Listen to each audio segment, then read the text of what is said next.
ওমানের রিক্টার স্কেলে 2.3 মাত্রার একটি ভূমিকম্প আঘাত এনেছে। শনিবার স্থানীয় সময় সকাল 11টার দিকে দেশটিতে ভূকম্পন অনুভূত হয়।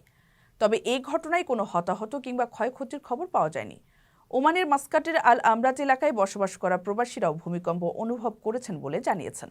এক বিবৃতিতে সুলতান কাবুস ইউনিভার্সিটির ভূমিকম্প পর্যবেক্ষণ কেন্দ্র জানিয়েছে, আল আমরাত অঞ্চলে এই ভূমিকম্পটি আঘাত হানে। রিক্টার স্কেলে যা ছিল 2.3 মাত্রার। বলা হয় ভূমিকম্পটি ভূমি হতে 10 কিলোমিটার গভীরে উৎপন্ন হয়েছে, যার কেন্দ্রস্থল মাস্কাট থেকে মাত্র 8 কিলোমিটার দক্ষিণ পশ্চিম অঞ্চলে। এ নিয়ে চলতি বছর ওমান ও নিকটবর্তী অঞ্চলে বেশ কয়েকটি ভূমিকম্পের ঘটনা ঘটল। যদিও প্রাকৃতিক দুর্যোগের প্রভাব এবং ঝুঁকি বিষয়ক ওয়েবসাইট থিঙ্ক হ্যাজার্ডের দেওয়া তথ্য অনুযায়ী ওমানে ভূমিকম্পের ঝুঁকি মাঝারি।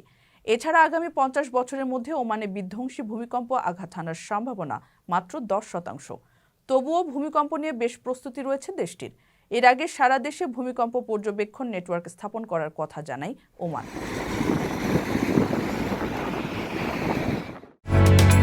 ওমানের সেরা রেট দিচ্ছে বাংলাদেশি প্রতিষ্ঠান গালফ এক্সচেঞ্জ। প্রিয়জনকে টাকা পাঠাতে আজই আসুন আমাদের যে কোনো ব্রাঞ্চে অথবা কল করুন স্ক্রিনে দেয়া নাম্বারে। গালফ এক্সচেঞ্জ, বাংলাদেশিদের প্রিয় এক্সচেঞ্জ।